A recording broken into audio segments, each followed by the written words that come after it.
Okay, Wally, thanks for coming on the live stream. It's the big match today against Somerset. What makes this such a marquee fixture for players? Yeah, it's turned into a bit of a rivalry over the last few years. I think there's been a few players who've played for both teams.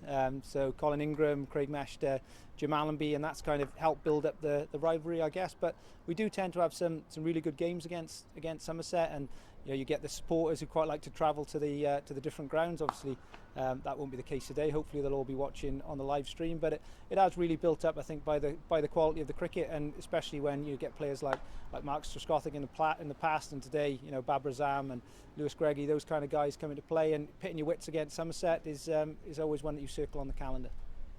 And then you just mentioned Babar Azam and Lewis Gregory. Are those the key players that Glamorgan need to watch out for today?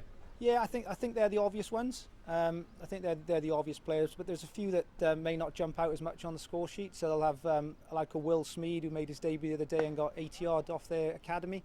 He's a real talent for the future. I've seen quite a lot of him over the last few years, and it'd be good to see how he goes in the T20 campaign. But they've got a lot of quality throughout their side, and it'll be a good opportunity for us to try and make amends for our loss down there a few weeks ago. And then looking at Glamorgan, the spinners in particular have done quite well. How pleasing is it to see those guys doing well, and especially a young player like Prem Sisodia opening the bowling? Yeah, it's been a bit of a tactical shift this year to try and use more spin. We've used spin quite a lot in the first 6 overs and indeed in the first 2 overs. So young Prem Sisodia coming in and taking the responsibility to bowl the first over has been fantastic. He did it last year in the T20 side in the second team, which won the competition. So he's really earned his opportunity to do that this year, and he's improved his fielding through the winter, which is obviously a big part of T20 cricket as well. And he's come from strength to strength, and some of his performances have been really, really outstanding.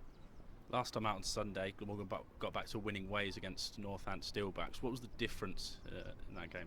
I think we've been really close throughout this competition. It's been a really strange comp in that, in effect, we've been in a lot of our games without actually finishing them off. So I think Sunday was the first game where everything really came together. We bowled and fielded well from the very first ball. You get 2 wickets in the first 2 overs, especially their main players, and then maintain that pressure was excellent, and then allowed us to show some freedom with the bat. So that was the first time where everything's come together. Hopefully we'll take that confidence on today. So the Bob Willis Trophy campaign's finished, and we're coming to the closing stages of the group stage of the Vitality Blast. How do you reflect on the season overall so far? Yeah, it's hard to reflect on the Bob Willis Trophy without being a bit disappointed with how we performed in that competition. I mean, we had a difficult group, which we knew from the start, but we were really kind of under par throughout that comp, which was disappointing. We couldn't quite manage to maintain our disciplines with the ball probably for long enough, and then with the bat we didn't manage to get the runs on the board. It has allowed us to learn a few things about quite a lot of players, without having a Marnus Labuschagne like we did last year, or even somebody like David Lloyd, who's an experienced member of our middle order. It did allow other players to get an opportunity, but that'll be the competition where we take the great learnings from, and try and show what we need to work on through the winter into a full campaign, touch wood, next year.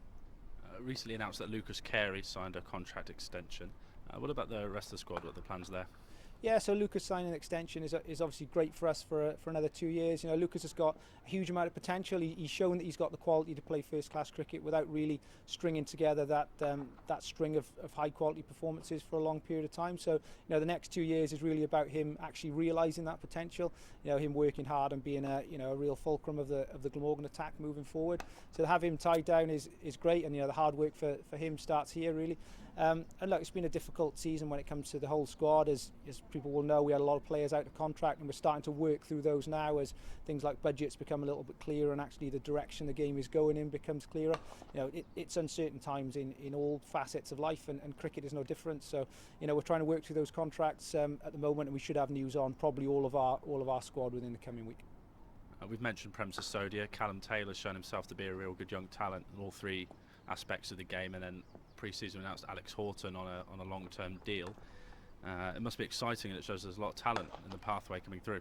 Yeah, I guess they're the 2 new faces. So I've had quite a lot to do with Callum Taylor during his time playing cricket at Newport, and Callum's a really good story, I think, for us in that Callum hasn't come through our system. He was born in Wales, and then he's reappeared back from Australia as a 16-year-old. He played club cricket at Newport without being on the Glamorgan horizon, and he got a lot of runs for Newport, got an opportunity for Wales Minor Counties, played well for them, which gave him an opportunity to play for Glamorgan's second team. Again, played well there, earned a contract, and did the same thing to earn his spot in the first team. So I think that's a really important narrative for us, in that, you know, those guys knocking around maybe outside our system playing league cricket or minor counties cricket, you know, they're not off our radar by any means. So Callum coming in and doing so well so early is, you know, that's really great for us.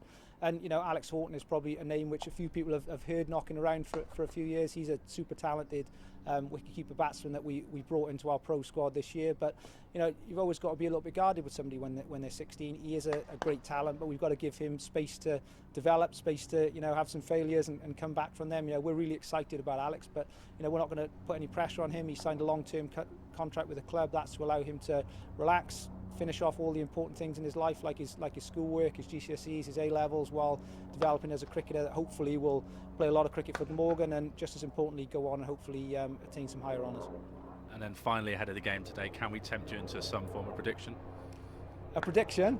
I think the sun's going to shine all night. Brilliant. Thank you for your time. Cheers.